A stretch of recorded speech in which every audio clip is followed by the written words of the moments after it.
All right, whatever. What's going on, everybody? Welcome to the Ardhi Real Estate Podcast, episode 26. I hope that's right. I am your host, Ryan Fagan. I'm a real estate broker with Fathom Realty for now, and I'm with Candace, of course. We're with the home team, basically, and we're going to have a fun time. We're going to talk about Gen Z. Are they going to take over the housing market? Business Insider wrote an interesting article about this. I think it's bogus, but we'll go into it. Yes. Good job. We're with the home team today. We got Drew Thompson. In my phone, I have him saved as Andrew Thompson. What's going on, y'all? PRMI? Oh, yeah. Drew Thompson with PRMI, Primary Residential Mortgage. Wow, okay. That's all I got. Okay. We're sexy. Candace. We do Yo, loans. oh my God. Mr. Pre-Approved. Mr. Yes. Pre-approved. He changed his Let's Instagram go. handle, everybody. Now All people of can it. actually say it. Yes. New No, I at love who it. this? I love it. He's literally Mr. Pre-approved for sure. Prince is licking Candace's legs. I and know. she's I'm like allergic. trying not to die because I'm allergic and they don't care. But hey, Shit. guys, I'm Candace. Who are you? Tell the people that don't know who you are yet. I mean, how don't you know? No, I'm kidding. Oh, wow. Real estate agent. I'm kidding. Whoa there. Hi, hi guys. Candace from Fathom Realty, Ardhi Real Real Estate Estate, Team. all that. Yeah, y'all. Yeah. Let's y'all. go. Let's go. I'm a little under the weather, so that's my excuse. We live in the age of excuses, okay? So that's my excuse today if I don't do a good job, okay? I have faith My in you. mental health. It's okay? not on topic. We talk about Gen Z and all that. So Yeah, my mental health is more important, okay? So if I don't do good, y'all can't be mad at me because my mental health is above everything else. You're right. We have faith in you, Ryan. Have you had any Okay. therapy? Yeah, get therapy. Therapy. Let's go. Yeah. Business Insider made this interesting article that we have been looking at, and I'm very perplexed by it. Kev, hit number 8 on the video switcher. Oh, wait, bring up the article first. Come on, Kev, what's going on over there? Did you introduce Kev? Kev is our producer. He's my brother. Oh, he brought it. See, you guys could see a soundboard. That's how we do the sounds there. That's insider information. All right, Business Insider here is talking about some bogus stuff about how Gen Zs are going to take over the real estate market. And this girl they talking about, basically, she was on Zoom classes during, college, and she's from San Francisco, which means her parents are rich, but they don't say anything about that in this whole article. And she goes over to where she buys a house for $100,000 when she was 22 in Cincinnati. So she went to a cheaper market to buy a house because she was watching real estate podcasts and TikToks and all that. And she saved up $20,000 for the down payment through school, which is impossible for most people today, so that they're out of touch again. Well, it's not really impossible, but I mean, if she's from San Francisco, I bet you mommy and daddy helped her out. But if you go down a little bit more. Let's talk about this. Where's my quote? I want you to go down past the new American dream to the second paragraph. I would be interested to see what she actually did to Second save the paragraph. money. Right. Yeah, I was just about to say. It don't tell you. It don't tell you because it's bogus. Wait, go up. It says the new American dream, and then we want to go to the second paragraph in that part of it. Yeah. Good job, Kev. Second paragraph. Yes. Oh, hey, you're go. Yes. That see that could help explain why Gen Zers have a rosier view of the real estate investing than their immediate predecessors in a 2020 survey by Gen Z Planet, a research and advisory firm. Oh my God, I almost couldn't read. 87% of Gen Z respondents said they wanted to own a home in the future, while just 63% of millennial respondents said the same. The survey suggested that 68% of Gen Zers viewed home ownership as a way to build wealth compared to 60% of millennials. Another 2021 survey by online lender Rocket Mortgage found that 86% of Gen Z respondents said they want to buy a home and 45% wanted to buy within the next 5 years. Okay, we can come out of that for a little bit. Thoughts? I have a lot. Yeah, it's a lot to unpack. Because, I mean, they're trying to say Gen Z people, because they didn't deal with the housing crisis, are more enthusiastic. I feel that that's the case. And, again, they're still fresh out of college. Some of, a lot of them, are still, young and They haven't tried to buy a house yet. That's why they haven't started to they're still getting filled with dreams, and still have, are optimistic versus, the people, again, millennials that have been through 2008. Yeah. Millennials that have been through, again, the economic ups and downs and everything like that, and that have been beat up by the financial and job market. So they've been through, again, everybody's been through a pandemic, but the pandemic hit different for, again, millennials, because, again, they were kind of steady in their careers already, and they had to shift this whole new different gear and everything like that. So I feel like, they're not as optimistic, because they're like, all right, I'm on the other side of this right now. Like, I'm just trying to figure out how to retire and not have to work until I'm 70 years old, not buy a house. What do you think, Candace? I think, actually, you both pointed out different things that I was actually going to mention, especially with the whole housing crisis and people at that age not really. You probably hear about it, but if you weren't in it or lived in it or anything like that, it's it kind of hits differently. But I do kind of agree that maybe they're taking more chances because they haven't been exposed to that. I have a client now who actually lost her home during the crisis, and so now she's technically a first-time home buyer again, and she's moving with an insane amount of caution, and she constantly brings up the market crash. So we were submitting offers that literally made no sense. They're lowball, and she's ignoring what the market looks like, but it's all because of that damage. She's kind of scarred by home ownership. And I do think real estate and home ownership, going through the home buying process, is kind of one of those you got to go through it to really it's like a person that never had kids telling you how to be a parent. Yeah. You got to go through it first. And yeah, I feel like it's, from the outside looking in, it seems easy, but once you do it, especially in this market, it's you see what it really takes. Yeah, this article was kind of painting the picture that because there's TikToks and podcasts and all the stuff about flipping houses and making money, and because of the economic environment, that Gen Zers are going to be more ready to buy houses. But I think when they go to actually try to do it, those exactly, those stats are going to go way down, because I don't know how the next generation is going to buy houses unless you have rich parents in San Francisco. And you know what else concerns me? Not to cut you off, but that microwave type of mentality we have, where if we want something, we don't exactly want to wait for it. We want things to happen right then, right now. And I'm saying we as if I'm part of that generation. But what I'm saying is, buying a house in this market right now, it takes more time. Like we said on previous episodes, there's no more showing 3 to 5 houses. You pick one, and then after 30 to 45 days, you're closed. No, sometimes it takes months of searching and all of that. And so I also wonder if the mentality of these, of this generation, are they equipped to trust the process and wait out the thing? Well, maybe they're going to be easier to deal with because they're less distrustful about real estate stuff, so maybe that'll be a good thing.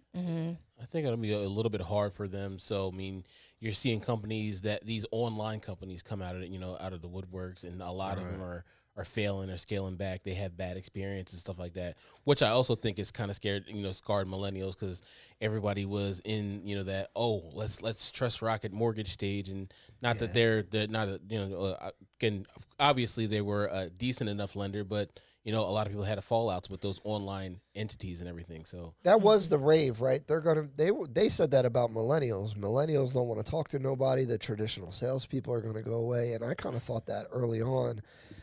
But real estate's super personalized, and to be honest, the Realtor Association has a headlock on listings and the MLS. They make it really hard to do things outside of that.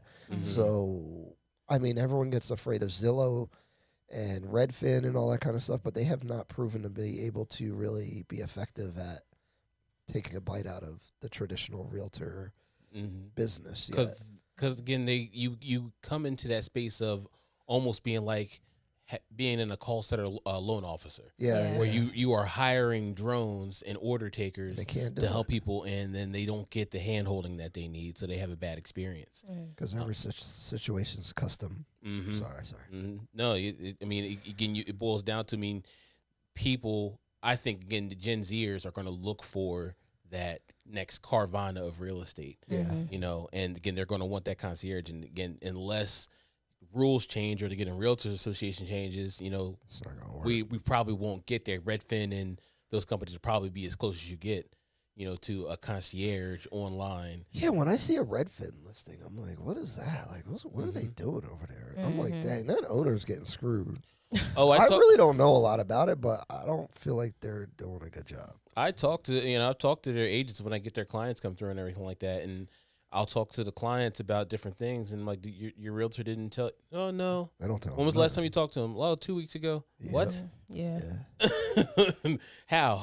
That's usually how it is. And I feel like social media or just the internet in general, just there's so much clickbait out there, and it makes things seem so much easier than what they are. It's like this fluffed up version of real estate. Like, my cousin literally sent me this reel that went viral, and it was of some guy, I guess he's like an agent or a broker or something, but he's talking about how you can buy a house with no credit score. And so, of course, people were sending it to me like, is this legit? Like, can I buy a house with no credit score? But the full video was him talking about, he said, you can buy a house with no credit score. All you need is 12 months bank statements, blah, blah, blah. Sounded just like those non-QM loans we talked about a few weeks ago. But what they don't tell you is you need a bigger down payment or, those different things. And so from the outside looking in, or just a general like point of view, looking at home buying, it sounds easier. It sounds faster. Like, we make it look real good. Well, not we, but you know what I mean. The internet definitely does. The industry. Plus, people are getting their $200,000 pre-approval in New Jersey, South Jersey. Yeah. And then you look at what you can buy for $200,000. Yeah. And that's like median income for people, right? Right now, like the median income person probably is qualifying for around that much. Yeah. But and that article was mentioning part of that, unless the government does something about making more affordable housing, we're always going to come across that edge of there's going to be people that are priced out of the market. There's going to be people that want to buy, that can't buy, that you think about it conceptually. I'm approved for a $220,000 house. That's nothing to shy at, but I can't find a house because it's too expensive.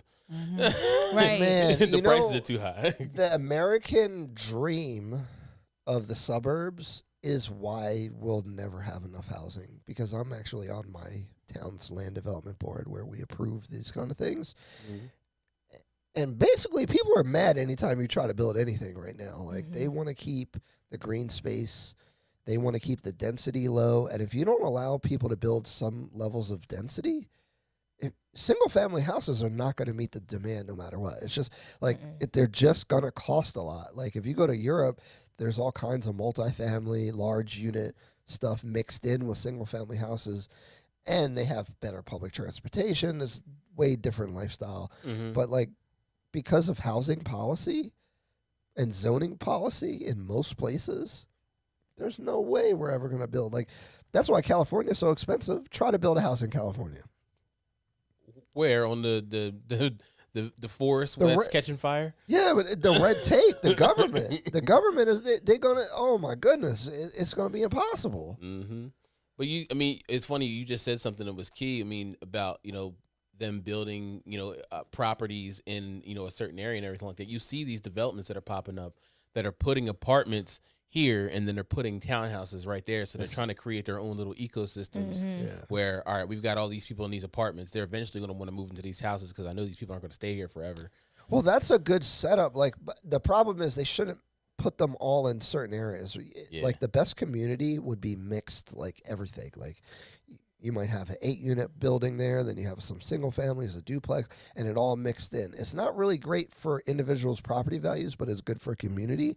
And one thing that I always notice or think about, and I think someone brought this up at a township meeting or something, but I always thought about it, is like, can my kids afford to come back and live here? No, they can't. That's the problem. Like, there's no affordable housing, really. Like, and I don't mean like subsidized housing. I just mean like affordable housing. Like, you know, you got a decent job out of college. Maybe you make $50,000, which wages is the other problem going on in the country, which we're going to talk about. Yeah. But like, the kids have to live in a city. Where you know, is a little rougher. Where the property values. They got to live in the city outside of the city. Yeah, right. Gotta live in You can't be in the mix. You can't be in the mix. City boy. Yeah. What do you think about that housing policy? What do you think about the suburbs, Candace? I had a thought and I drew a blank and I was trying to catch it back and then you put me on the spot. I'm so sorry. Yeah. I thought you had a thought. Yeah, go ahead, Drew. Say potato. Oh well, this is an interactive show. So ask your questions. It could be about anything. We would love to answer your questions. We see 5 of you guys in here. Yeah. We see you. Say hello. We see you. Say hey, hello. How y'all doing? No. Oh, go ahead. Yeah, go ahead. No, what I was going to say, because, and I think we mentioned this last week too, when we talked about home affordability, which we're kind of, you know, leaning towards that now, is how do we even define what affordable is? True. Like, well, can the average American afford the payment? Right. No. The answer is no. The thing is, we don't. And so what does that even look like? Let's say they do approve for some kind of affordable housing. Like, what is that? And not to mention the wait lists on these affordable, like, housing situations, or like the different hoops you have to go through in order to get it. Is not enough. Yeah, it's just not enough. I think it's crazy. I think the onus is partially on the government to do a couple things. They've got to raise the overall average wage in this country. Yep. They've got to take control of the inflation of cost of goods and materials, so these builders don't have to overcharge for the product. And the construction industry, somebody has to come up with a more innovative way to build a house for cheaper. They have them. It's just that they're not allowed to build them. You know, like try to build an 8-unit building in this town. It's not going to happen. Won't happen. You can't do it. So like. And is it what's the reasoning behind that you find? Like, what do you find that because the zoning won't allow it, and to change the zoning, no one's going to agree to it because the original homeowners, those are mostly the people that vote. They're going to come out and fight it because they don't want that to devalue the town, or they don't want the clientele that it'll bring. They'll perceive that it will devalue the town, and the reason why people perceive high density. And affordable housing with crime is because, or like a lower clientele or whatever, is because they put them all in one area. So I've read some books about planning, and that's the issue. Is like if you have a low income area, it's gonna like devolve that way. But if you have you know, like maybe a $200,000 house and a $400,000 house and a $600,000 house, and then a multifamily, and it's kind of more mixed. You're gonna have a more mixed community where people are still invested. But if you have like just all rentals in one area, or all affordable housing with special requirements and stuff over on that side of town, and then you have all the nice stuff on the other side of town, it encourages blight, basically. And it's crazy. So the New Jersey housing, the HMFA, they have what is called urban target areas. Yeah. And those urban target areas are areas that they say, hey, you don't have to be a first-time home buyer to buy here. We'll give you $10,000 to buy in this area because, again, either home ownership is low, or, again, they're looking to build the area up / gentrify and get some, you know, good, solid people in the area to kind of, you know, target the economic development of that area. So when you say, again, you know, it would kind of bring the value down to have all those in one space and area. It's wild that that's what the state is actually doing. Like, they're trying to get people into those spots. Because that used to be the planning for the suburbs. So if you look back at the history, like after World War II in the 1940s and 50s, that was the idea, where you build a mall where everyone goes shopping, and then you have the different neighborhoods, right? And everything's separated. And so that's still like that ideology carries on today. It's not, it didn't work out good, you know? Like my friend always talks about this, is we have all these sidewalks out here, right? But they don't go anywhere. Like, why would I walk? The all you're gonna do is walk in a circle. Yeah. You're not gonna. There's nowhere to go, right? Like, you can't go to the store from the sidewalk. Yeah. So there's nowhere to walk to. Yeah, there's no which is weird. No parks anymore or nothing like that. Right, and there's some parks, but like in a city, it's funny. Cities have less green space and open space, but they're more open to like walking and being outside, which should be backward. It's backwards. Like if you lived in the suburbs, should be walkable. You should be able to walk to the different neighborhoods. You should be able to walk to a coffee shop. It might be a little bit further, but it should be accessible to people. So. Ebony said, "Good evening, everyone." Good evening, Ebony. Hey, Ebony. Kev, can you bring up wage growth? He's dropping stuff. Kev down. Wage growth, pinned against inflation, or like, with inflation, something like that. Yeah, that's huge. Sorry, guys, I'm gonna cough. I need a chart. Coronavirus. I need a chart. Drew was the one with COVID. I did. I'll take COVID though. I lost 20 pounds on COVID. Oh my Go God. ahead, give me COVID. I'm gonna be slim and trim for the summertime. Let's go. I don't know. Take it off of images and then find a thing.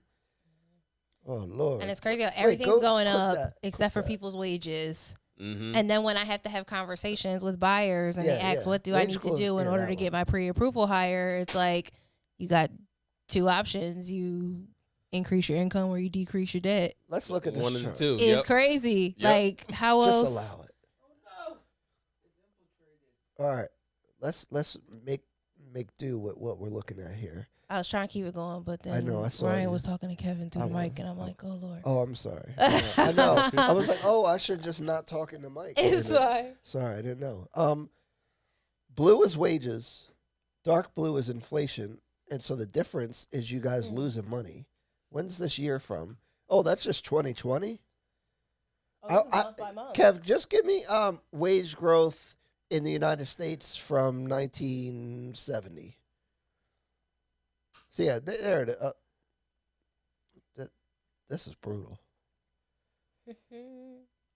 Sorry, guys, we're doing it on the fly. No. Kev's doing a bad job. Anyway, we're gonna talk about find me a good chart, Kev. I don't know what I'm looking at. I want to see wage growth from 1970s. Take out the inflation part. That's fine. Chart. Yes, we need ChatGPT up in here. I think that green chart. No, up. Green chart. Yep. To the left. Yes, give me that. Blue collar wage growth. This is painful. I'm sorry, everybody. Very painful, but we're trying to be educational here. There's advertisements. We gotta use credible stuff. We can't just be on here saying stuff. So I'm here for the articles that's and from the charts. That's from the Bureau of Labor Statistics. See, but the problem. Okay, so basically, wage growth since the 1980s got cut real bad. Mm-hmm. But the economy has been booming, and if you look before at median home prices, they're way up. So like, you're getting a 2-3% wage growth every year, and the prices of houses are like 150%. If that. So how is the regular person? You could bring it down. How's a regular Gen Zer gonna buy a house? Kind of what I've kind of been pushing is, buying with friends, buying with family. Yes, let's talk about It's the only way that you're going to be able to get a sizable investment fresh out of college or school or something like that, and you don't have a decently paying job. So what do you do? Or even while you're in school, because that means for me, if I'm paying, rent at a college or something like that, what did I put in for my rent, and what would a down payment be on a multifamily property? Why wouldn't I get a couple of my college buddies that are also paying tuition at, I'm sorry, not tuition, but rent at $1,500-$1,600 a month, hey, let's put our funds together and buy a multifamily property, and you can have your own space. You know, that is the way that, again, people that whose wages aren't going up or that don't have a lot of wages can win. You know, I talked to, I want to say 100 buyers in the last 30 days, and a lot of them are coming in with those $200,000 pre-approvals or less. Right. Because again, they're comfortable in what they're making. Right. They make $20 an hour. They're like, oh, this is great. $20 an hour, with not a lot of debt, might only get you $180,000 house. Right. Which used to be okay. Which used to be okay. My first house was $176,000. Yeah, the house my parents bought was $89,000. And it's a 3-bed, 2-bath. Right. So imagine now you go to buy a 3-bed, 2-bath and it's $350,000. Right. And the wages aren't too far off from where they were back in the 80s. That's the problem. So, you either buy with somebody else, so again, a lot of people fall in the trap of you buy with a spouse or you buy with somebody you date because both of y'all need someplace to go. Y'all need someplace to shack up. So we buy a house together, or again, swallow your pride and buy a property with your families and go to group economics route. You guys all are making $40,000 a year. If it's 5 of you in the house and you're all making $40,000 a year, go buy a property together, pay that off, and then go buy another property and pay that off together. You guys can do it with the money that you make probably in about 5 years and do a continuous strain and buy multiple properties for each one of you by doing the group economics route. What you think? I was gonna mention the group economics thing because, again, that's something else we talked about last week. But I'm curious for the people watching, if you guys are comfortable commenting, like, let us know if you would be open to buying, buying a house with family, friends, your sister, whoever, because a part of me sees why people don't, of course, because of the risk and, all of that. But with the way things are looking now, it's almost like it's pretty imperative that you own something if wealth is your goal. But at the same time, it's how can you get there by yourself realistically, the average person? Well, you just said it a little bit ago. You either got to increase your wages or decrease your debt. Yeah. And even if you have no debt with a perfect credit score and you're only making $20,000 an hour, $20 an hour, and you're still stuck at that $20,000 range, again, unless you buy multifamily. And if you buy multifamily, we talked about this before, you can use the projected rental income from the other units to qualify for more of a property.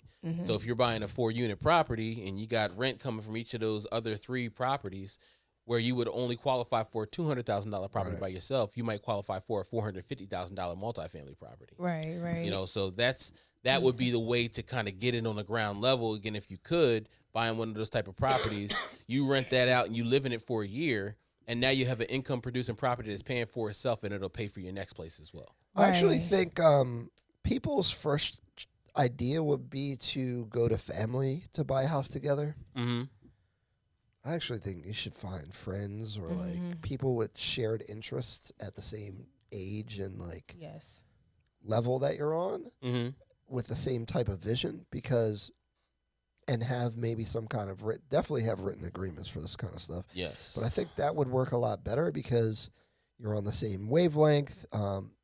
There's less emotion involved because family with the emotion, it's not really good to mix. It's not good to mix the emotions with the business because then they're going to pull on your heartstrings when they can't pay the bill, and you have to have some kind of agreement on what you're going to do if that situation happens.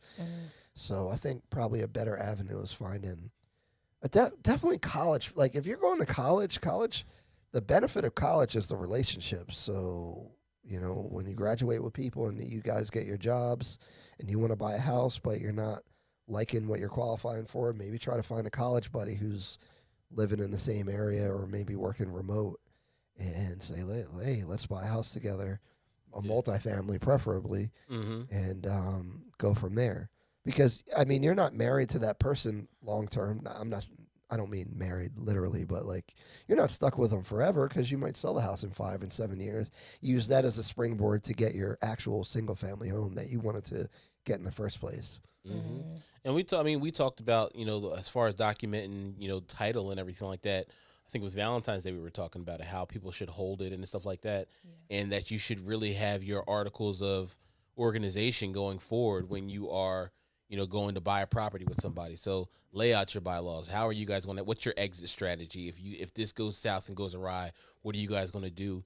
Get it set up with a lawyer and keep moving forward. If you guys buy a property together in college, doesn't mean you have to get rid of it. You guys will still have equal rights to the property. You can keep renting it out. And when your kids go to college, hey, if you're gonna go stay here, they're living rent free now, or you can pass it down to your kids, or again, both of you guys can continue to reap the benefits of that for the rest of your lives. So it's an opportunity. Like you said, family's a little bit rough, but other cultures, almost all cultures that come here from other countries use group economics. Right. It's the way that they survive. They come here and they say, all right, well, we're going to grind it out for 5 years and we're going to live in this property together and we're all going to help pay the bill. So we're all going to live dirt cheap and maybe $200 a month for the 6 of us. And it's going to be uncomfortable, but eventually we're going to be living in luxury because this house is going to get paid off and we're going to buy another one. This house is going to get paid off and we're going to buy another one. Right. And eventually we're all going to have, at the same time that we're all living in these properties, we're sending money back home and taking care of the family. You know what? I don't work with Americans. We greedy. No, first of all, everybody wants to be their own boss in this culture. You're right. Family structure is way less organized. You're right. Because for that to work, that stuff is a dictatorship. Somebody's telling people what to do, and they're listening. Yeah. American families don't work like that, pretty much in general. It's hard. It's hard to have somebody in the family that has the backbone for people to respect enough to listen to them. Yeah. Well, it's just not in the culture to they just, and everyone's watching TikTok and all this, so everybody want to be their own boss anyway. So that's why, if you're an American, it's probably easier just to find somebody that has a like mind and make it work. And that's a skill too, to find those right people. Ebony had a funny comment. Oh. She said, I couldn't. I'm antisocial, and people are funny going out to dinner with one tab. So imagine how terrible it would be with a mortgage. Yo, it's so true. Everybody pull out their calculators. Everybody's a mathematician when the bill comes. Well, you had some of my fries, so you gonna put it on this. Ebony, I know you got one good friend that don't be acting funny though. That's the friend that you got to work with. It's rare. Not everybody's for everything, but people might have one good friend, and if you don't, you better find one. That's part of networking. Yeah, absolutely. God. The article was talking about that. The one we started with, they were talking about getting Gen Z starting these crowdfunding firms and stuff like that, where people are putting in to buy real estate in masses. So you could get into one of those firms and buy into it and still reap the benefits of buying a property and getting the return from it. And you don't even got to know the people. You just got to invest in it. You know the problem with that? Government again. Because if you're not an accredited investor, the crowdfunding requires a lot of legal documentation for SEC disclosures and stuff like that. I was trying to open up some sort of somewhat of an open fund per flip or whatever I was trying to do, and the paperwork to get it done, when I talked to attorneys that would create this entity for non-accredited investors, like if you knew, say you had 50 people who could give you $1,000, you can raise $1,000, that would cost $20,000 for the paperwork to stand up that entity in the beginning. So it's like, ouch, it's kind of tough to do. Obviously, you could do that in the gray legal area if you know the people, but if you advertise a security, then you'll be in trouble. So. Yeah, I got you. Ebony said, "Candace, let's go buy a house." I got you, girl. Let's do it. The crazy thing is, I feel like you was in the link. Sorry, go ahead. It's just amazing to me how these other cultures, other places, in the world can somehow bring themselves together to do these kind of things. But here in America, most of us are all jacked up. We're on this weird hamster wheel of just trying to get ahead. And here's a clear avenue of how you can get ahead by just simply trusting a couple folks. And it we can't do it. Yeah. It's crazy. Yeah. And the hamster wheel itself is a little like, it's depressing a little bit. It like is. you're not making more money, but everything else is becoming more expensive. And then here comes your agent or your loan officer saying, okay, well, let's make more money, but the jobs ain't really paying what they should be paying for the level of experience they want. And so the alternative is, okay, well then let's pay down some debt. But then they can't because now rent is like super duper high. So they don't have extra money because they ain't making enough. It's a crazy thing that's going on, a crazy reality for a lot of people. And I feel bad, but this is like the way to go, just to kind of, get out of that, get ahead, and then move forward, on your own if that's what you want to do. Yeah, absolutely. And people, don't be afraid to ask your job for a raise.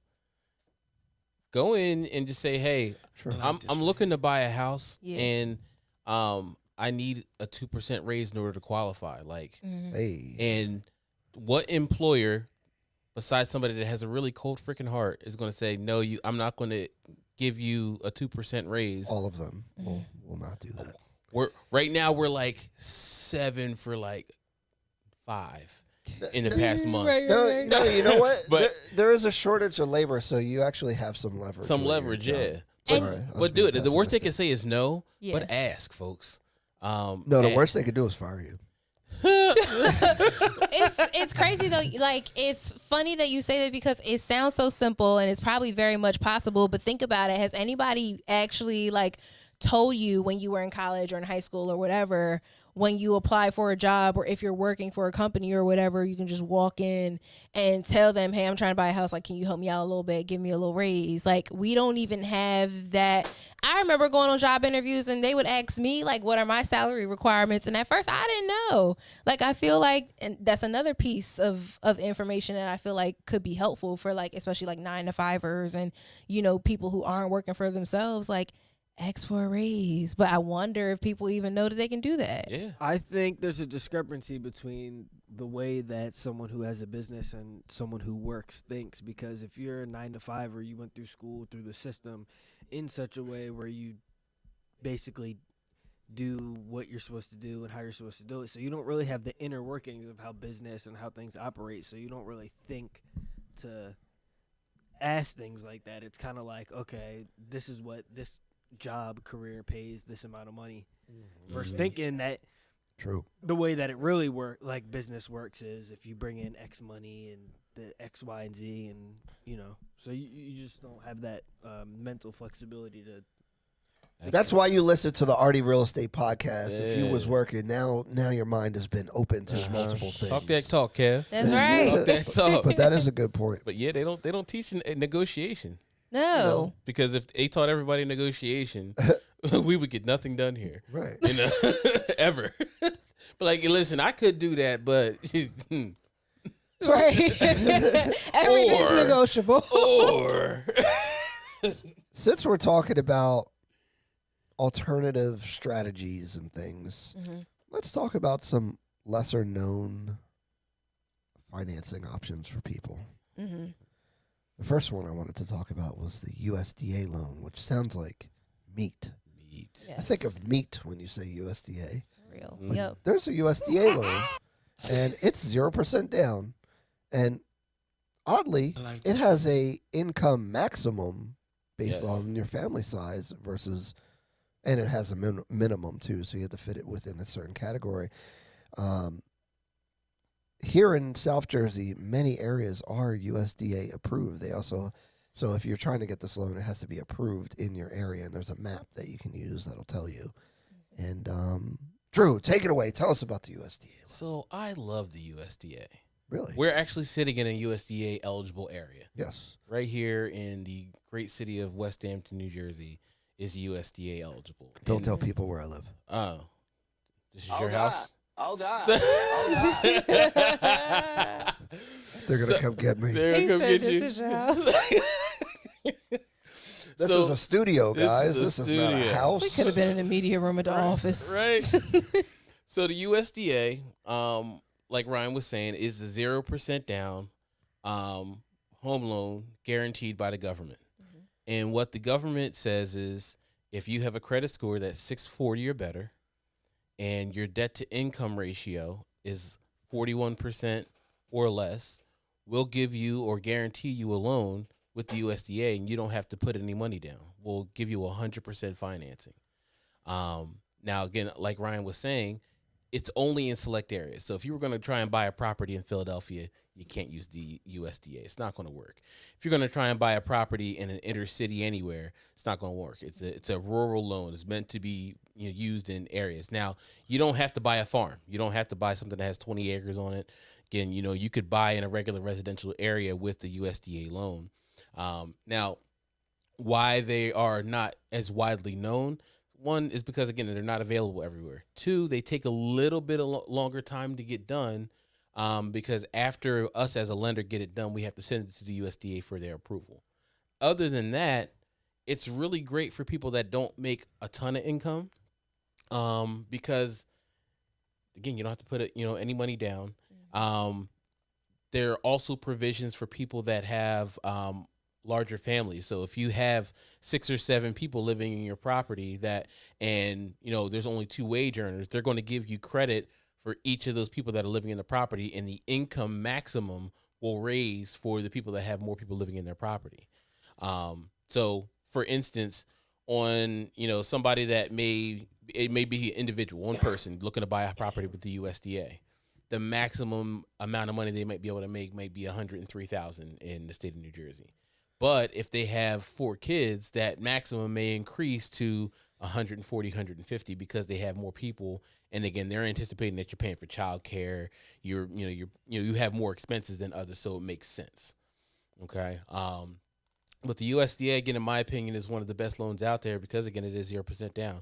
The only thing you have left to pay is your closing costs. And one of the great things that I like to do in New Jersey, Pennsylvania, and the surrounding areas is couple it with a down payment assistance program. So what happens at that point? You could do that. You can. You most definitely can. So, actually, I think the person I sent over to Candace today is doing just that. Mm-hmm. So their closing costs came to about $7,000 for their pre-approval. They were approved up to like $270. And the down payment assistance program for the state of New Jersey is $10,000. So what happens in that situation is the closing costs are covered by the down payment assistance program. It's already a 0% down loan, and there's $3,000 left over that the person can either put more money down on their loan amount or they can get it back at closing. Could they buy the rate down with that? They can't buy the rate down with the down payment assistance program because it's already set. But again, they work out and they buy a house with 0 money out of their pocket. Very cool. People need to know about this because I feel like people have been put in FHA loans in USDA areas where it would have made more sense for them to go USDA. Right. They do, and the reason why that happens is, again, because people have a negative connotation, just like people, if you're going between FHA and conventional. Right. Sellers or sellers' agents will say, all right, well, we want to accept a conventional offer because of the restrictions and it's going to be able to close faster. This person probably is more financially savvy when it's not the case.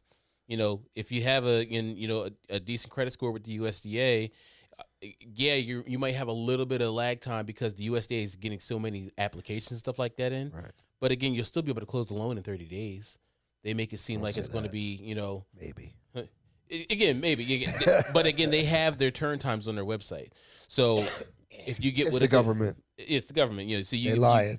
If you get with a good lender that's going to give you the education as far as, hey, this is what our process takes. Our process is going to take 21 days. Mm-hmm. The USDA is on a 3-day turn time right now as far as getting our documents back from us. So as long as we do our stuff on time, the USDA is going to take this amount of time. This is when we can close. And the expectation is set. You don't have anything to worry about.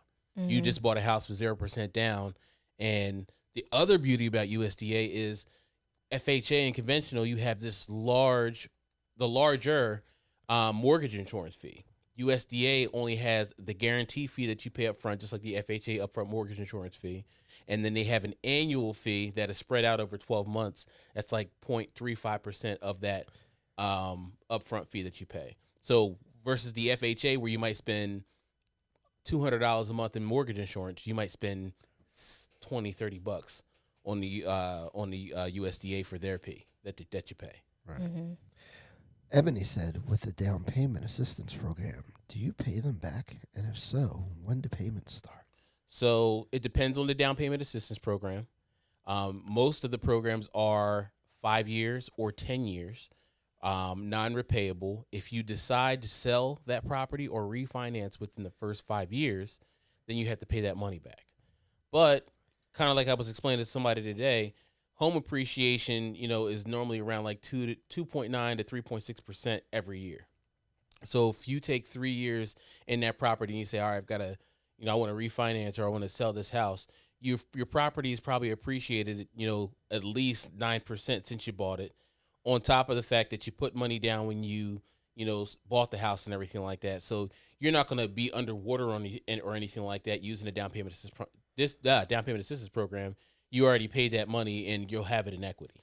Right. Now, there are some that are repayable down payment assistance programs. So Chenoa, which is a government down payment assistance program, they have a 10-year repayable loan. So they give you 5% for your down payment and closing costs, and then you pay it back over a 10-year amortized period as you make your loan payments. So, is always, it depends on the type of program you use, but, if you have to pay it back, they'll give you time to do so. Mm-hmm. I actually tell my buyers who don't want a mortgage shop, as in apply with multiple lenders, if you find that one lender that you trust, you vibe with, all that stuff, instead of hopping from mortgage company to mortgage company, ask that one loan officer to just give you the scenarios that make sense. Because I have buyers who they're approved for FHA, and then the loan officer will say, okay, well, you can also go USDA. So here's a scenario, here's what the numbers look like if you went with this program or conventional, whatever.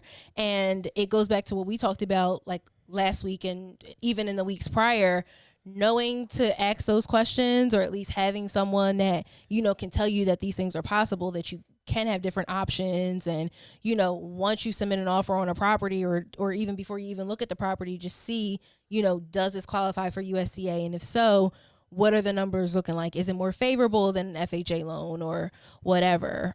Because another thing I think a lot of buyers don't understand is once you get pre-approved for a loan, you're approved for whatever that program is. So it doesn't mean that if Drew gives you a pre-approval letter at $300,000 FHA, that you're also going to be $300,000 USDA. Yes. Because we talked about it, like the credit score requirement's higher, so you got to make sure you meet that requirement.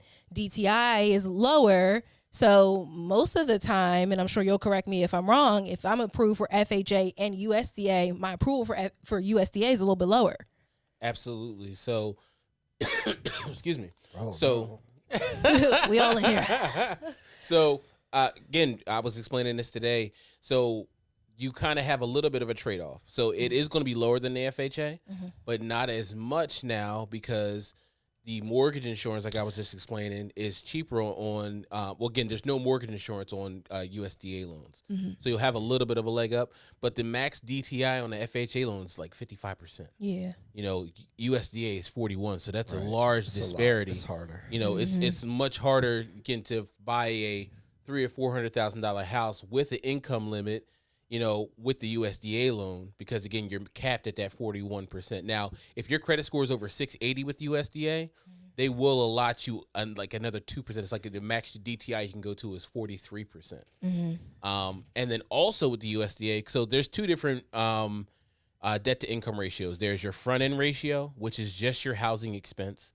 And that's just going to include your principal, interest, taxes, and insurance, which makes up your mortgage payment versus the income that you make. And there's a back end ratio, which is your principal, interest, taxes, insurance, and all the debts that are showing on your credit report in the new mortgage payment. So the front end ratio can't be over 29%, just the housing payment. The back end can't go over that 41 to 43% if you have a 680 credit score. So again, like you were saying there, again, you're going to qualify for less of a house on USDA by a little bit because again, you can only go to that 41%. But again, at the same time, you're going to pay so much more up front with the with a FHA loan. So you got to kind of weigh out what's more important to you and what situation you're in. If you have money to play with, USDA, FHA might work out better for you. But again, lower DTI, you're going to have a lower payment. You're not going to spend any money out of your pocket if you get done with the down payment assistance program. You know, if you have the ability, I would go USDA all day long. Yeah. Personally, you know. But again, if I needed it, it's harder. It's a little bit harder. So, segue, selling your house. I talked about this earlier. I don't know what that was, guys. I'm very sorry. Your old sound effects. Cynthia. That was strange.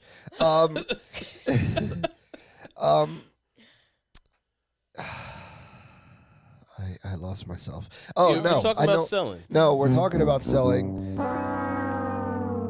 Something I was talking. Yeah, thank you. What I was talking about with this home affordability issue is home prices, and everyone's like, "Why aren't home prices going down? Why have they shot up?" Well, this is why I think we're in a new normal, because with higher rates and higher home prices, home sellers have no incentive to sell their house, and I don't see that changing anytime soon. So if you have a 3% interest rate, you're going to get a whole bunch of money when you sell your house because the price went up. But then what are you going to do? Why would I double my payment? Why would I pay twice as much in financing costs? I think I'll just stay home. And I think that's the issue that's happening right now. And I think that's the biggest problem. What do you guys think? What are sellers like? What do you think is a good reason to sell your house today? I'm asking you for the answer. So, and again, I think we touched on this a little bit before. Good reasons to sell your house. Hey, we just had a baby and we only got 3 bedrooms. We need an extra bedroom. You know, Better get bunk beds. You know, our family is growing and expanding. I got to move across the country to relocate for work. For a job, yeah. You know, for a job or something like that. You know, I like this house, but I bought it as a starter home. I'm really over it. I want to be in a different area, and I want exactly what I want, so I want to build a house. You know, those are the main reasons for me. Again, it's either going to be I've got to upsize, and it's necessary right now. I've got to downsize because I can't afford what's going on in my life right now, and again, it's necessary. Or again, I've got to go somewhere because it's necessary for work. It's got to be out of necessity right now. And again, the leisure portion of it is only for people that are building properties, you know, and you know that want to get something that's custom made or custom fit. What you think, Candace, on the sellers and the world of sellers? What's going on? There's not that many reasons to sell. Like last week, we were saying you seriously need to have like some serious motivation. But aside from what Drew already said, the only other thing I can think of is if the buyer, or I guess homeowner or whoever at that time, gets some kind of crazy, insane like raise or whatever, so much so that they're like, I can afford what I actually want, so let me just go and do it. But again, like, and even with downsizing, the funny thing is, if you bought a few years ago, and let's say you got like a 4 beds, 2.5 baths, something like that a couple years ago, at those lower interest rates, 2% and 3% or whatever, downsizing sometimes is more expensive now, because you can go and find you 3-bedroom, 1.5 bath. It might be the same that you paid for the 4-bedroom,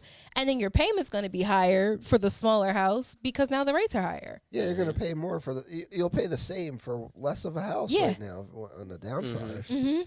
Most people that I see downsizing right now, again, they're not even downsizing to a house. They're going, you know, it's older people that are going to 55 and plus or assisted living or something like that, which assisted living is through the roof right now.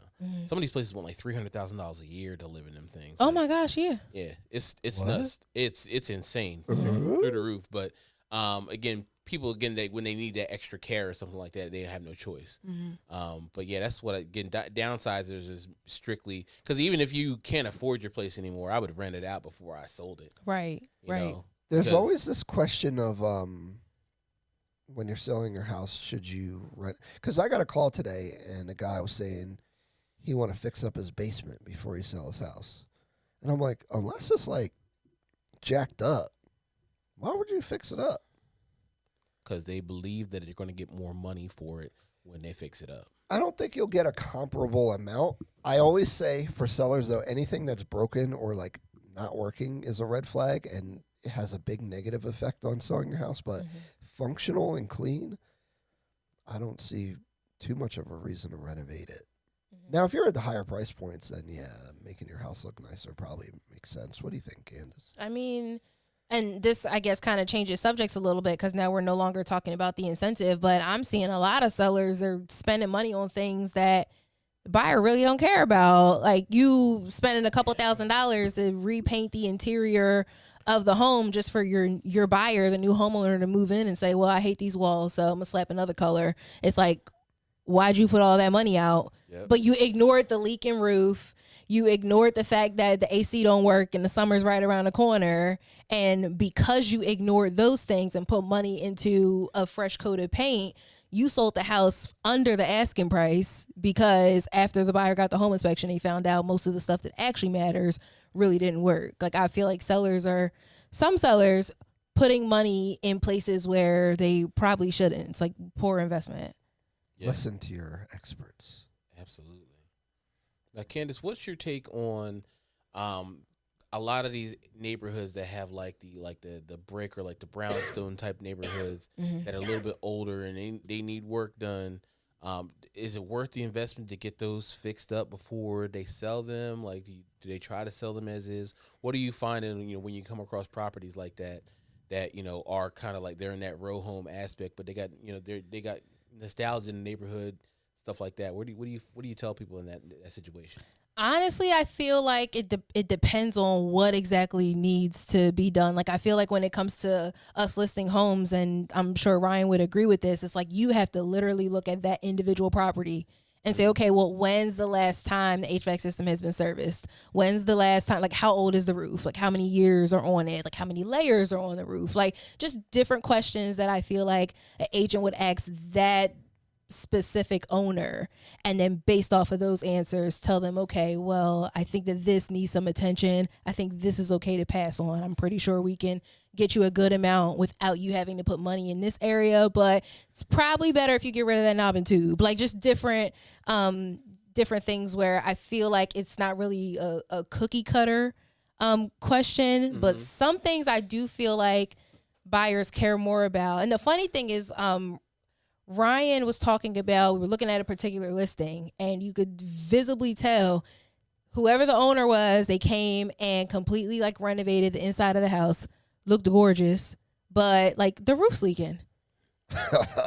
And like there's stains on the ceiling, all kinds of stuff, and it's like, okay, like real cute. I'm sure the pictures will draw people in, but once they get inside, all they got to do is look up and marble it's everywhere. Suspect. Marble oh on my the gosh, walls. marble going up the wall. It looked beautiful, but right as you looked at the top of the wall, here's soffit leaking. Huge, just water everywhere, paint bubble. I can't take it. I don't understand it. You can't make this shit up, people. The thing about, to answer your question also, or to add more color to it, when you're advising a seller about should they update the house, I think that it really depends on their tolerance and their expertise with construction and dealing with the time frame and dealing with contractors, right? Like, is it worth your time? Because you could flip your own house, right? Like, if your kitchen needs to get updated, you will get your money back probably, as long as it's in bad enough shape at that point. So it just depends. Are you good at hiring contractors? Do you want to deal with all that? Or do you want to get a family member or the agent, if they're willing to coordinate with getting the house rehabbed? Then it would make sense, But if you're not like patient, or you don't want to deal with contractors, or you don't have the cash to do the house the right way, don't cut corners. Cutting corners is bad. Then just sell this stupid house and just get your money and go. Right. What would you say the top 3 things that people do to a house that buyers don't care nothing about? Oh my God, I got one. Why in the world would you add solar panels to your property before you sell it? Buyers hate that. Why are you doing that? Well, it's the lease where the PPA is real bad. The power purchase agreement, that's a scam. Like, stay away from those. If they own the solar panels, it's not bad, but you're definitely, they're not going to pay however much it costs to put them on. No, I'm talking about the sellers that say, "Hey, I'm about to sell my house. What do you think the benefits are for adding solar panels?" And my immediate response is, "There are none." Hell like, no. why are you? Why? Yeah, don't do that. Why are you doing The that? solar company sold you on a good electric bill, and they sold you on the payment for your particular credit situation. And then when somebody comes and tries to buy your house with the solar panels on it, they're going to run that person's credit. And that credit, if their person's credit is worse off than yours, they're going to have a higher payment than you are. And guys, if you're a first-time home buyer and the property you're interested in has solar panels that are not owned, please know that whatever that payment is needs to be factored into like the loan. It gets plugged into the DTI, and Drew's going to fix how I'm wording this, but those things matter. Yeah. I had this exact conversation today because I did not know a property had solar panels on it. And the buyer called me. He was like, "Yeah," he's like, "I'm trying to figure out this solar panel thing on this property." I said, "Oh, I didn't know this had solar panel." Okay. I said, "Well, we've got to factor that in your DTI, so we may have to put a little bit more money down or pay something off because we're already at the edge of your debt to income ratio." But all those things, anything that's a monthly payment of yours, that's an obligation or something that might cause you to have a lien against the property or something like that, we have to factor into the debt to income ratio. So what we're talking about is most of these solar lease companies, or the ones that like knock on your door and all that stuff, they do like a lease agreement where they're like leasing you the power generation plus the solar panels, so you don't own them. There's a payment, there's a credit requirement. You can buy them outright though, and that's a little bit different. So depending on what the scenario is, but generally it's not the best investment for resale. I generally just don't think most home buyers, especially first-time home buyers, are not practical with things that they value in a house. So it's very unfortunate, and I advise against this. But roofs and windows and exteriors, I don't know if you get bang for your buck like you do for kitchens, bathrooms, flooring, modern appliances and stuff like that. I think the inside stuff pays you back if you're going to do it more than the outside stuff, which is dumb and it should not be this way. But I think because we're living in this modern society with Instagram and all this stuff, people want their house to look real cool on the inside, and they neglect the outside. It's like Pimp My Ride. They're like, "Oh, put the marble on the walls and stuff. Oh, I like that. I'm going to buy that." And meanwhile, the roof guy is 15 years old about to leak. Yep. And I think it's a mentality, again, a difference in mentality and mindset between Gen Z and millennials. You know, and the Gen Zs are going to want those houses that you see from like Georgia and Texas with the 10-foot ceiling, and they got their own like 40 acres of land, and you know, it's all glamorous. It's got the pool out back that looks like it's got the infinity edge and all that kind of stuff. And you know, some people don't want to buy a house with a pool in it because they don't feel like dealing with the maintenance or paying somebody to come clean it. Right. If the house looks cool, and flippers know this, that's why they do this. If the house looks cool enough, somebody will buy it for a premium, even though the bones might not have been updated. So I always advise clients about that stuff, especially in flip properties, but they don't always listen. They like that the floor is a cool color. Yeah. And it's this social media era, because think of it, if you buy your first house, do you want to take the cute little pictures sitting on your kitchen countertop and the kitchen's not like upgraded? Yeah, new roof don't really look that good in a picture. Yeah, how you make your posts. I got a new house, y'all. I'm just taking a picture of the keys just to show y'all because the house look a mess. But what matters is I got a brand new roof. Like nobody, what is that? And again, it depends on the type of buyer. You got to get, of course, you know, how much does the HVAC system cost? How much does the roof cost versus how much does some paint cost and some countertops? Yeah. You know, I do want to say, paint color is funny because buyers have no vision when they're looking at houses. A lot of people can't really see through it. So I actually think painting the house is probably a good idea, actually. Okay. Especially if your walls are scuffed up. But you got to do a good color. And a good job. Don't paint the house yourself, guys. I know it seems easy on TV. They just roll it. But once you get up to the top, can you go to the wide shot real quick? You see where the corners are up there and where the gray meets the white of the ceiling? That's hard. Okay, so if you don't know what you're doing, you need an expensive paintbrush. Them $5 paintbrushes at Home Depot do not work for that. Don't work. The painters got like $50 paintbrushes for that. You think you're gonna do that? And they do it by hand. They don't even use tape. You think you're gonna do it? No, it's gonna look boo boo. By the way, y'all, that's a shadow up there. Oh yeah, it's a shadow. That's not the paint. But if you look at the other corner, it's pretty. It's a little wavy. That's an older house, so and that camera lens is weird. All right, wrapping up, but we have some comments. Tina Kata in the house. Hello, everyone. Hey, Tina. And then Ebony said, "Tell them about Salem." Oh, Salem. Yeah. Why did I say Salim? You sick? Oh, Because you read them comments. Why can't I read? Oh my See, gosh. got No, that fault. we've seen so many properties. Oh, that's what Ebony's talking about. We saw this one home, absolutely gorgeous. I'm not gonna lie, I even put it on my story because the kitchen was just everything. But it was one of the first rooms you saw when you walked in, so I hadn't even seen the rest of the house. We go to the back of the house and the floor, you look at it, and it's literally like Ebony had her 1-year-old and the baby's walking. She can't even walk straight because the floor was sagging so bad. Steps, leaning, but it was beautiful. Gold hardware everywhere. I said, you know what? They put all this money in here and left out the most important part. Thing. And then I asked the agent, I reached out to the agent afterwards because, agents, guys, New Jersey agents, please give feedback after you show a property. But after I showed this house, the agent's like calling me. She's texting me, really, really wants an offer. And I'm like, is the seller going to address the structural issues? Because there's a clear, I'm no structural engineer, but I was getting dizzy and the baby was falling over. So something's wrong. Something wrong with something. So is the seller going to fix something? And no, the seller already put multiple 5 figures into the property and they are not putting any more money in it. Oh, all right. Good luck. And that house just sat and sat and sat until an investor came. And I'm like, and the investor, that was the money they had to put into the property because how?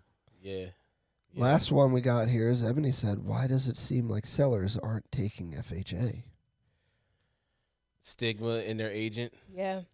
That's ultimately what it comes down to, I feel like. Yeah, that's it. I mean, they don't want to accept it because, again, some of them don't want to fix the stuff in their property, and their agent knows what's wrong with their property. So they're like, all right, I'm going to sell it as is, and, if you either take it or you don't, or they say, I don't even feel like dealing with the headache of going through the appraisal and, having to get this fixed. I just wanted a conventional offer because we know that there's something that's going to come up. You know what, man? Government again, right? The intention of this is good, right, for FHA. They want to make sure that the house is in good working order and in good shape if they're going to finance it. Yeah. But because of their stupid rules, they're putting you at such a disadvantage to other financing, right? Because there's cracked paint. Now it's a problem. But here's my thing. We were just talking about this. These agents know what the guidelines are and what's going to cause an issue. Tell your seller to fix it. No, they don't have to. They don't have to, but again, it's things that they know that'll come up again, and especially in some of the areas that they're looking to sell the properties in. You need to accept the type of the different types of financing. No, they don't. This is what I'm saying is the market says they don't need to do that. True. And that's my issue is that like these government rules that are there to protect you are actually hurting you because now they're not taking your offer because they don't want to deal with the government extra rules. Mm-hmm. So they'll just take the conventional loan. Mm-hmm. And so, I mean, sure, the seller, it would be nice, but that's not how that works. Like it would be nice. I just feel like, a lot of times, and again, just because I see them so much, like, if you go in somebody's basement and there's no railing on the side of the steps, it might cost you $200 to put a railing up. Right. Just get it done before we go under contract or you go under contract. Right. You see some paint that's chipped, just go get it scraped off real quick so you don't have an issue. It's going to make it look more aesthetically pleasing, and you don't have to worry about running into the issue. Mm-hmm. I ain't doing it. I ain't doing none of it. Do the due diligence. I ain't doing none of it. It's a sticker. You're going to take this house and you want to take it. And the sad part about how competitive the market is for buyers is if I'm a seller and I list my home and I have 10 offers on the table and one of them is cash, I don't have to fix nothing, I don't have to do anything, it might be $10,000 less than this FHA offer, and I got to sit and wait for an appraisal. They're going to get a home inspection. They're going to send me this long repair request of everything they want me to fix, and la, la, la, la.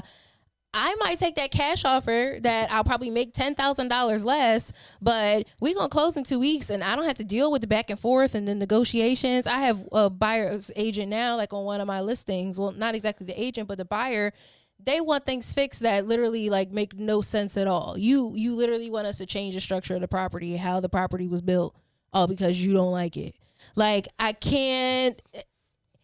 My client was like, look, I have an investor who's willing to buy this house cash, and we might be canceling and going with this investor simply off of that. He's going to make less money, but it's so much of a headache. So it's almost like you got to pick your poison, which brings me to this point that I feel like a lot of buyers aren't really going to like. But if you do have one of those, and it's sad to say, like less favorable loan types where you're having a harder time getting your offers accepted, you have to be realistic when it comes to knowing the baggage that your loan type comes with. Like, so if you're submitting an offer, you know your FHA, you know it's competitive, why are you submitting an offer right at the asking price? You're offering like a $500 earnest money on a $300,000 house. You're asking for seller's concessions. You're asking for, like, I wouldn't take your offer either.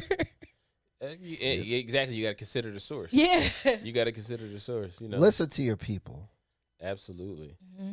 Absolutely. You said a mouthful right there, man. It's because it's a lot, and it takes me back to the whole, like, over asking doesn't always mean you're overpaying when it comes to like submitting offers and stuff like that. Like, just because you're offering someone above the asking price, it means you're being competitive. It doesn't mean that you're overpaying for the home. Let's get this home appraised and let that tell us that we're overpaying for the home. But if you're having a hard time getting your offers accepted, sometimes, you know how they tell you gotta look in the mirror? Mm-hmm. I feel like if you are out there, you're constantly submitting offers, they're constantly being rejected, instead of saying, what's wrong with these sellers? What's wrong with the agent? I'm so sick of these cash buyers. Like, what do your offers look like? Mm-hmm.